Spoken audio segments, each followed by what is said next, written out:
Irmãos, vamos fazer a leitura da palavra de Deus, que está no Evangelho de Lucas, capítulo 15. Vamos ler dos versículos 11 ao 32. Lucas, capítulo 15, versículo 11 ao 32.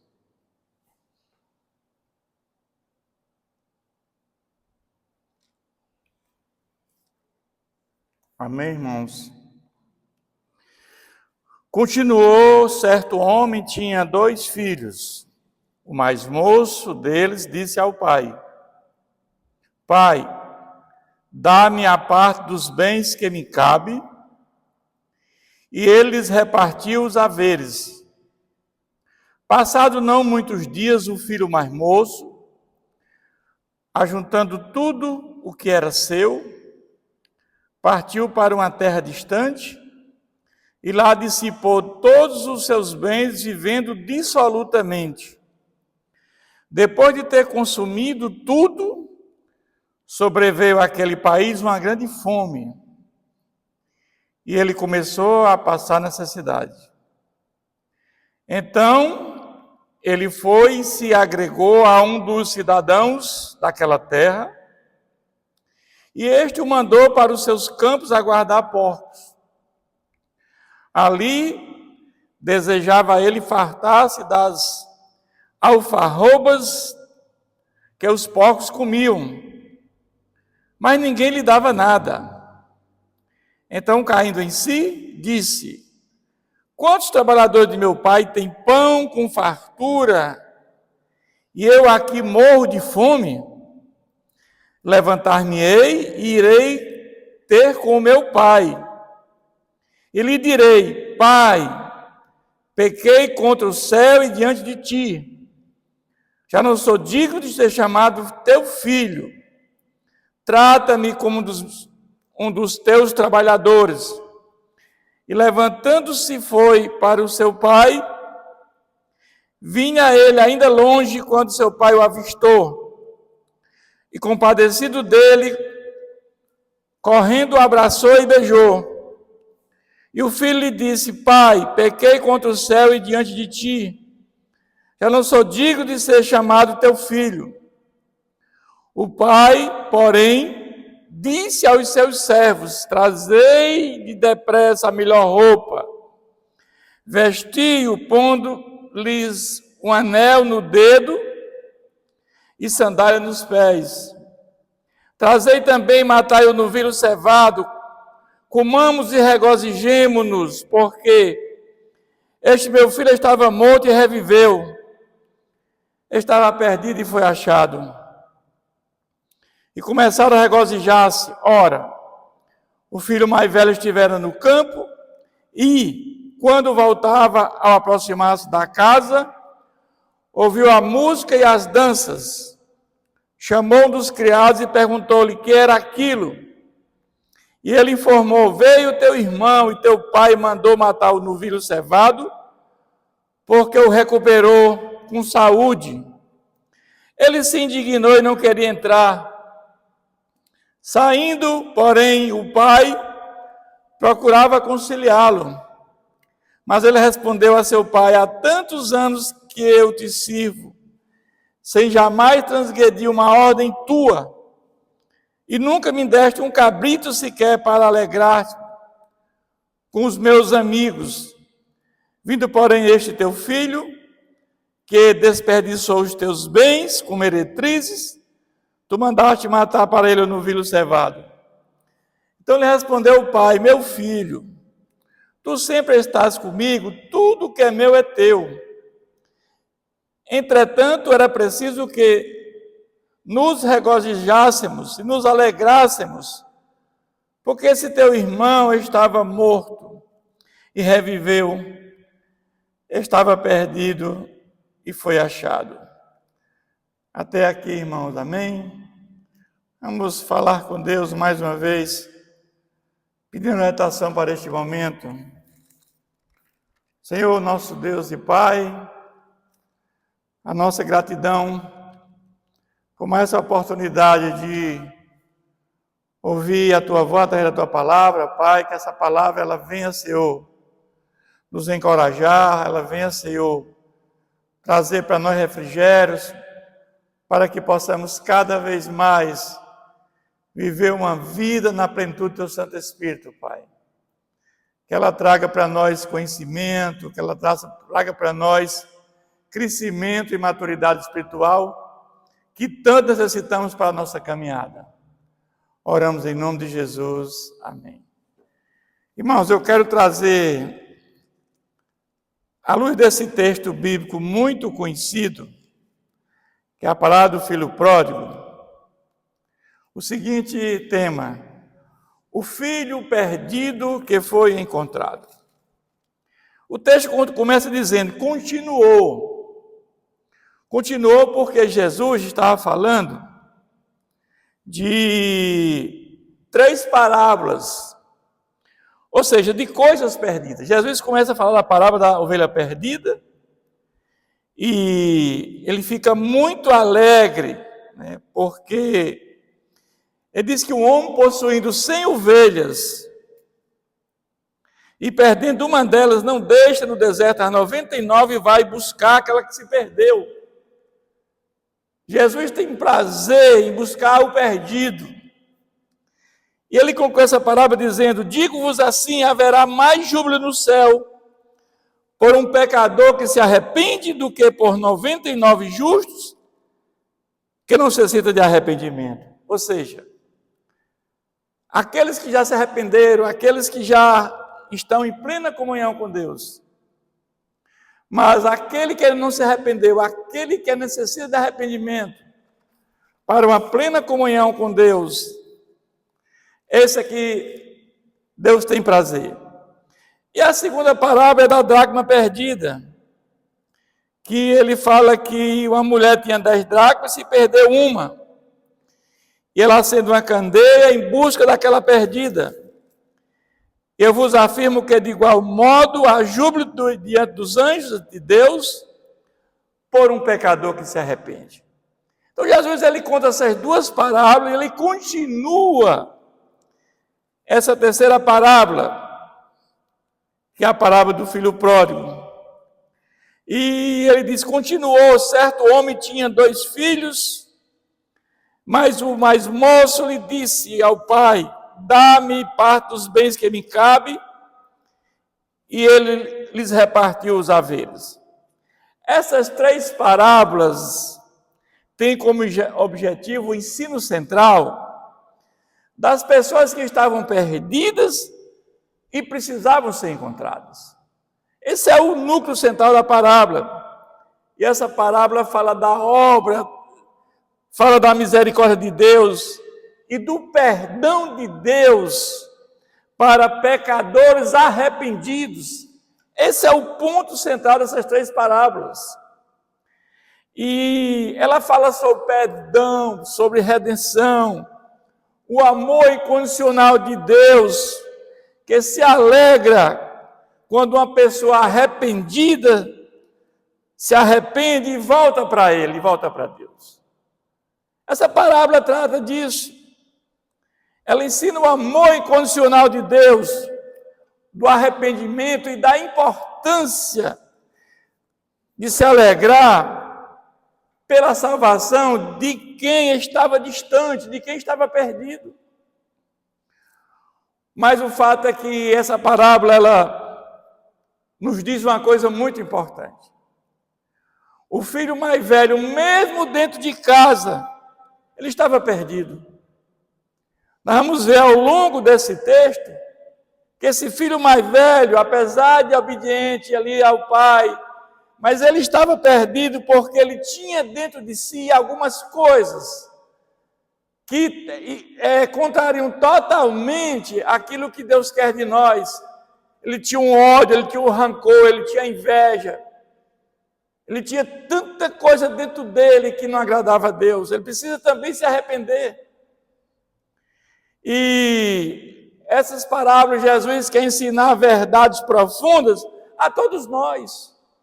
A todos nós.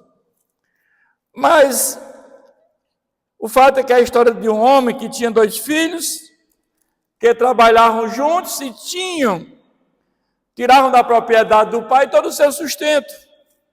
Ou seja, de tudo que eles precisavam. O versículo 11 e 12 diz: contudo, certo homem tinha 2 filhos. O mais moço disse ao pai: pai, dá-me a parte dos bens que me cabe. E ele repartiu os haveres. O filho mais jovem pede ao pai a parte da herança.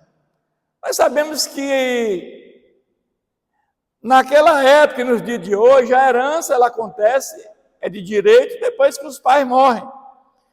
Mas o pai, ele cede ao desejo daquele filho.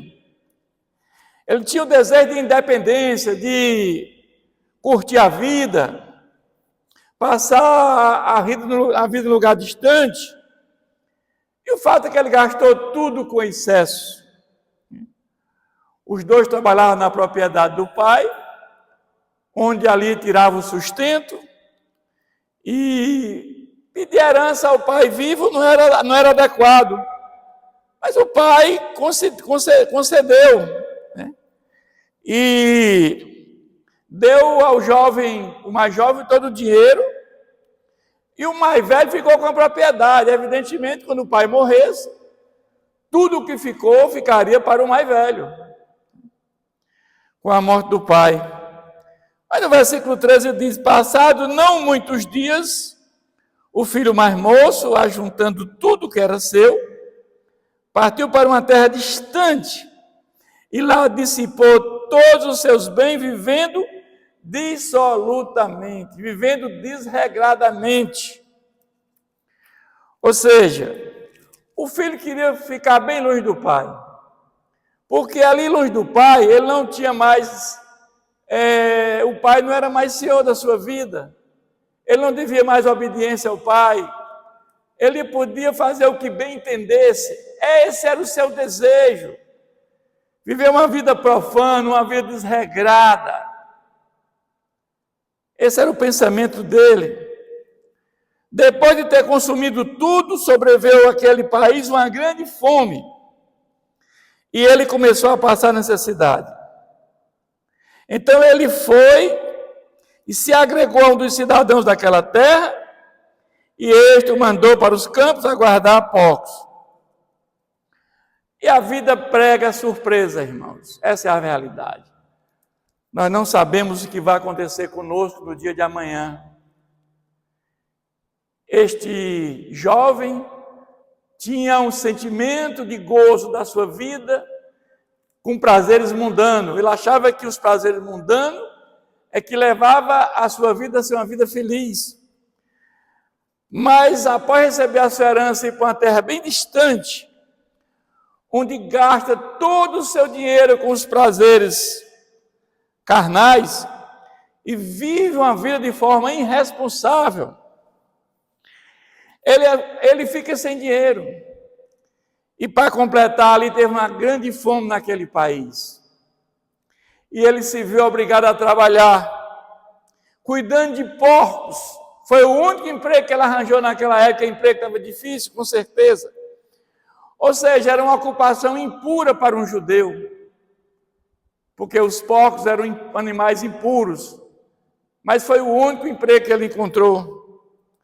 Porque ali houve uma fome severa, atingiu aquela região onde ele vivia. E ele não conseguiu arrumar o trabalho que ele conseguiu foi cuidar de porcos. Ou seja, arranjou um dos trabalhos mais humilhantes para um judeu, que era cuidar de porcos, que eram animais impuros, segundo a lei de Moisés. Mas o fato, irmãos, é que ali desejava fartar-se das alfarrobas que os porcos comiam, mas ninguém lhe dava nada. Então, caindo em si, disse: quantos trabalhadores de meu pai têm pão com fartura, eu aqui morro de fome. Ali ele está passando por grandes dificuldades, ali ele começa a sentir como a casa do pai era muito melhor. Ele começa ali o arrependimento. Quando a sua fortuna acaba, ele se vê na miséria e com fome, tendo que cuidar de porcos, um trabalho que o deixava humilhado.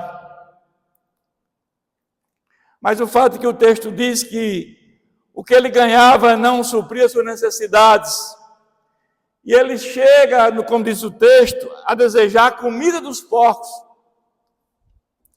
Ele disse que os porcos eram melhor alimentados do que ele, porque ele não tinha dinheiro para a comida.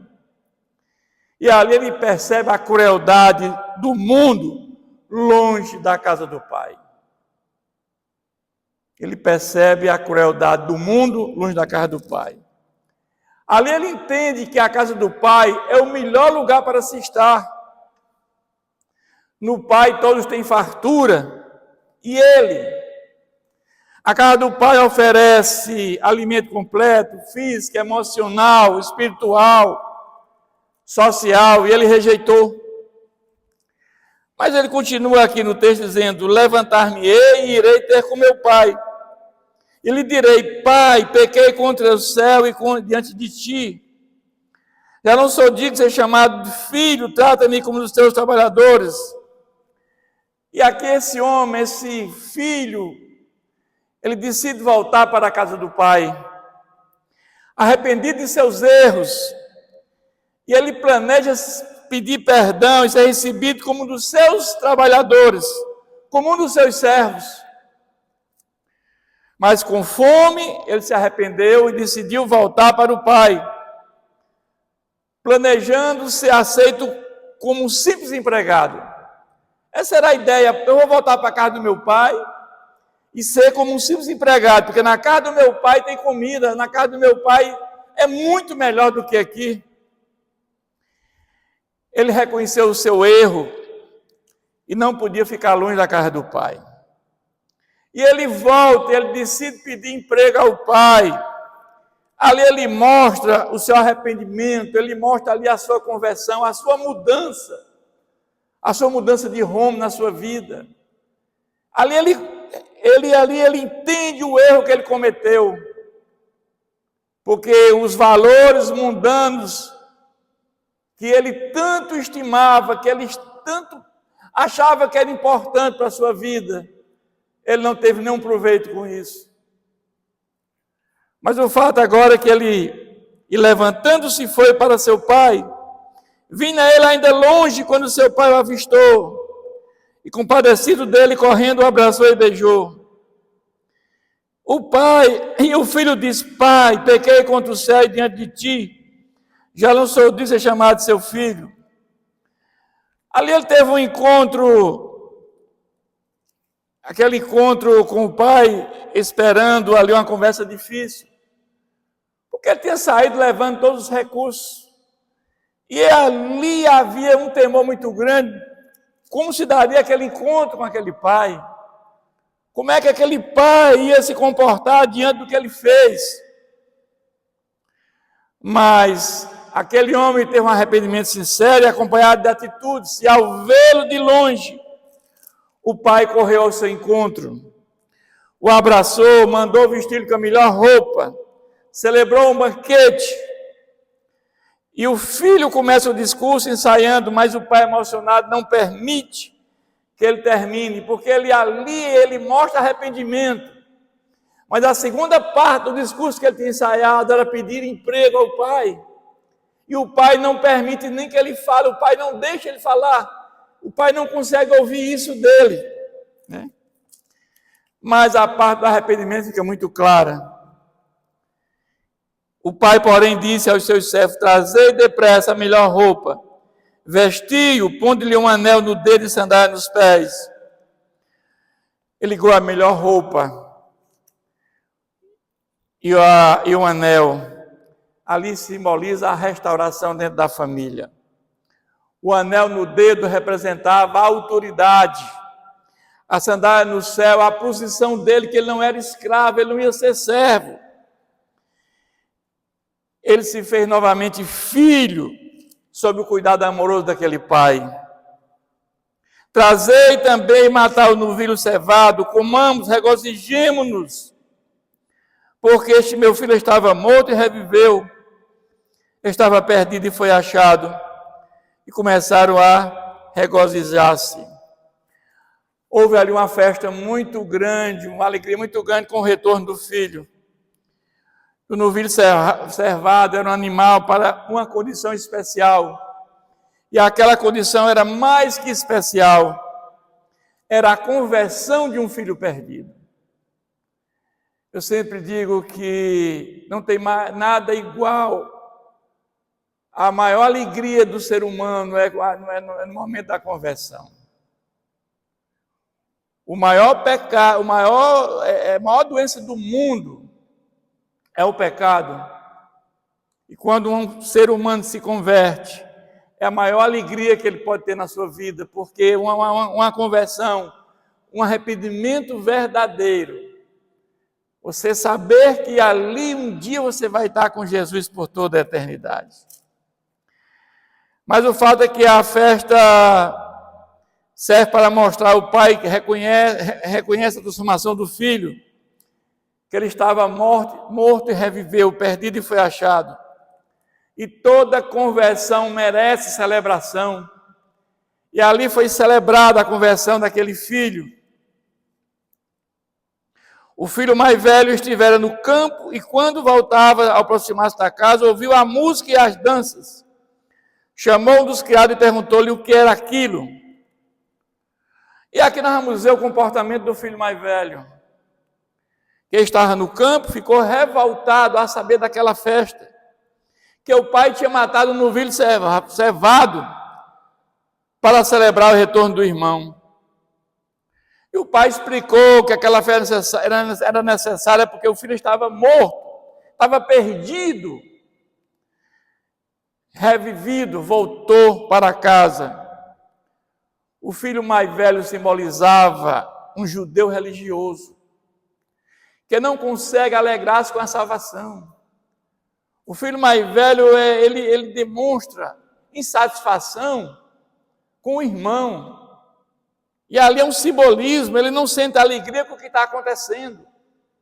Ele não sente alegria com a conversão do irmão, com a salvação do irmão. É isso que essa palavra nos diz. Ele vive na casa do pai, mas também está perdido. Evidentemente que ele não consegue alegrar-se por si, pelo pai e pelo irmão convertido. Porque dentro da casa do pai, os seus pecados também são muito grandes. Ele ali tem ódio no coração, ele tem inveja, ele tem mágoa, ressentimentos. Ele não consegue perdoar seu irmão. Mas o versículo 27 e 28 vai dizer: e ele informou, veio teu irmão, e teu pai mandou matar o novilho cevado, porque o recuperou com saúde. Ele se indignou e não queria entrar, saindo, porém, o pai procurar reconciliá-lo. O filho mais velho ficou indignado com tudo que estava acontecendo. O pai busca encontrar o filho mais velho e ele diz que o filho mais novo estava restaurado e participando da festa. Mas o filho mais velho, ele não consegue se encontrar, ele está irado, ele está perdido na sua ira.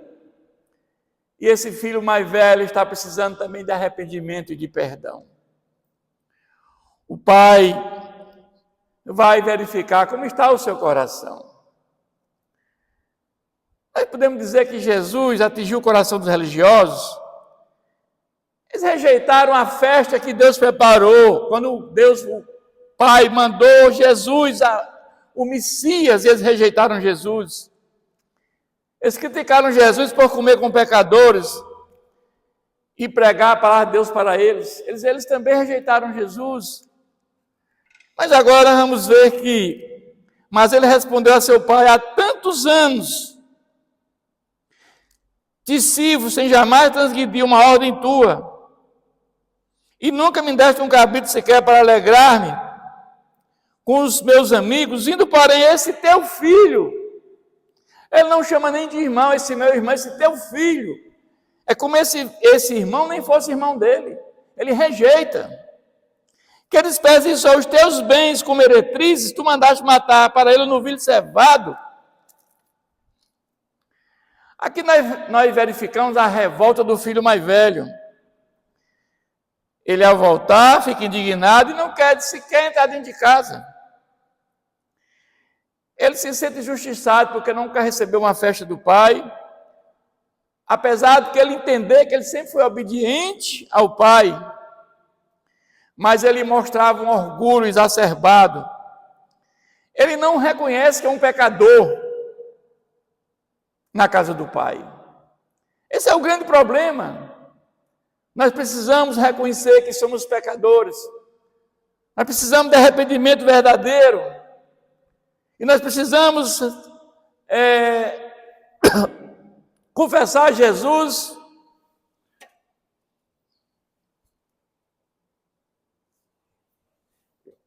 como Senhor e Salvador de nossas vidas. Seu orgulho deixou tão cego que ele não conseguia perceber as bênçãos que seu pai derramou sobre ele.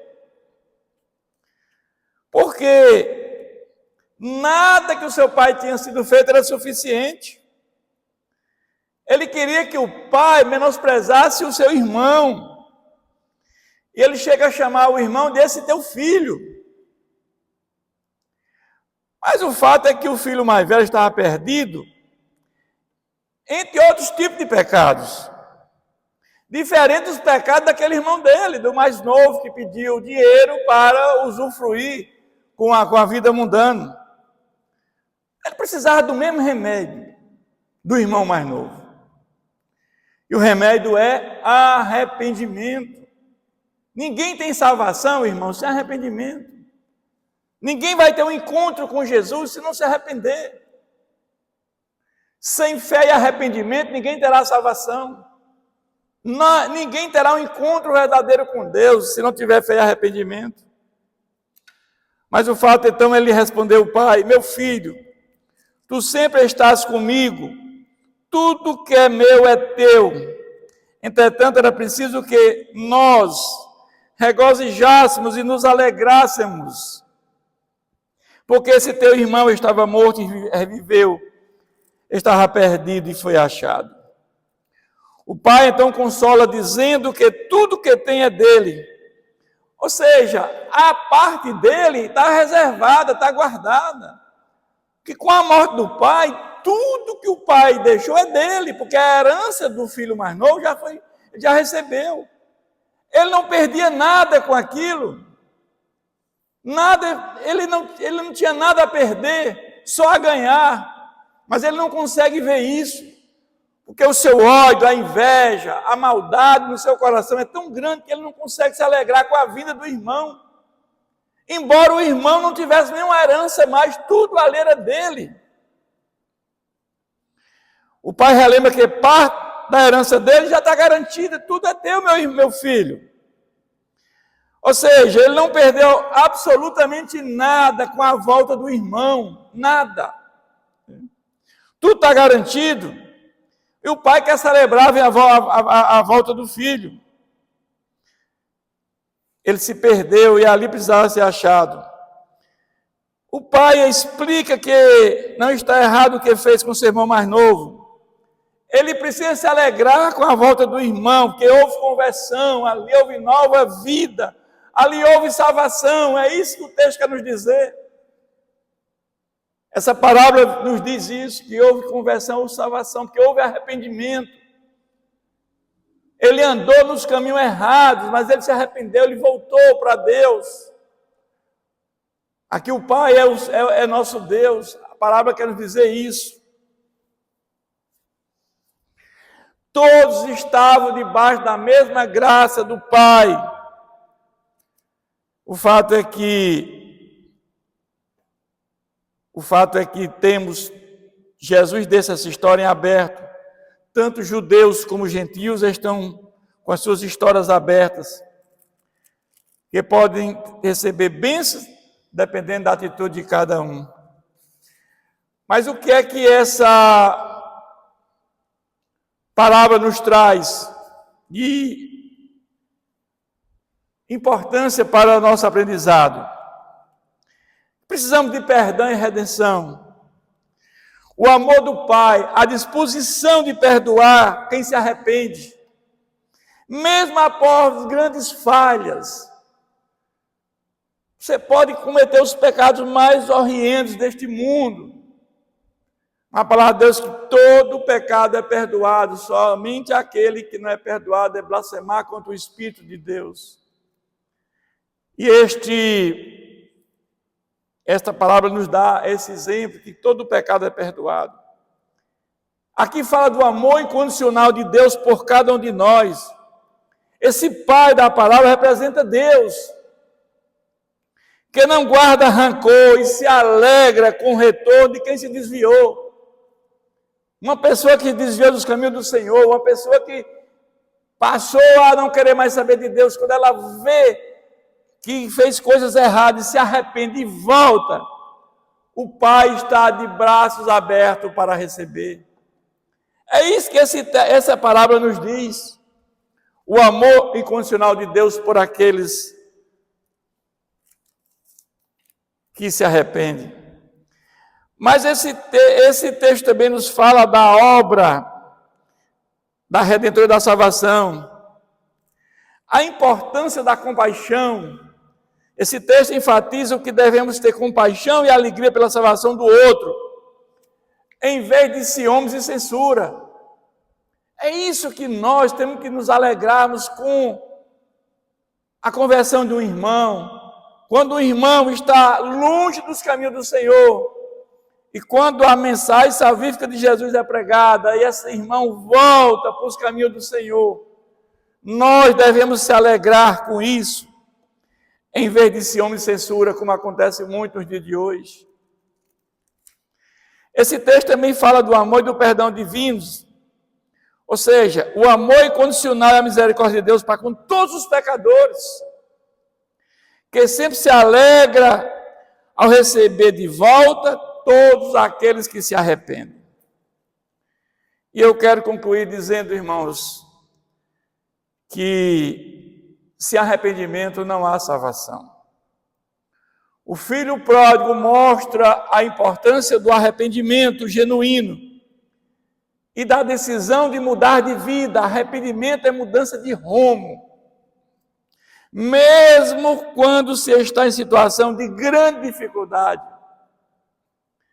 Aquele rapaz tomou a decisão de voltar para a casa do pai, de se arrepender e voltar para a casa do pai. E podemos concluir essa parábola dizendo que há justiça e alegria. A história aborda a tendência humana de julgar e a oposição ao perdão. O filho mais velho representa o orgulho, representa a dificuldade de se alegrar com a salvação do seu irmão. Enquanto o pai demonstra a alegria divina ao encontrar o que estava perdido. Que possamos ter isso no nosso coração, na nossa mente, na nossa vontade, o desejo de construir uma vida em plena comunhão com o Senhor.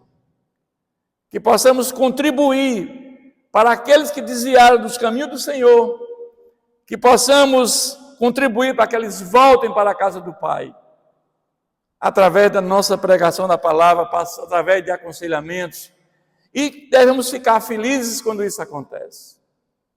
Esse é o trabalho nosso, é o trabalho de cada um de nós. Esse trabalho não é só do pastor, é de todos. Quando Martinho Lutero ele fez a reforma protestante, ele criou o sacerdócio universal de todos os crentes. Todos nós temos a obrigação de pregar o Evangelho de Jesus Cristo. O próprio Jesus nos comissionou para fazer o ID, pregar a palavra de Deus, que através da palavra de Deus é que tudo começa. A mudança de vida começa com a palavra de Deus. Que Deus nos abençoe sempre. Vamos mais uma vez agradecer a Deus por esse momento. Pai, obrigado pela tua palavra, Senhor, que nós tenhamos um coração grato, um coração pronto para perdoar, para liberar perdão, que possamos estar preparados, Senhor, para esses momentos tão difíceis da nossa vida, Pai. Que possamos estar alegres quando há uma conversão, quando há um arrependimento verdadeiro, Pai. E que nós tenhamos, possamos contribuir, Senhor, com esta alegria, Pai, com esta festa, que é uma festa que ocorre no céu quando uma pessoa se converte, uma pessoa volta para os braços do Pai. Obrigado, Pai, por esse momento tão especial. Oramos em nome de Jesus. Amém.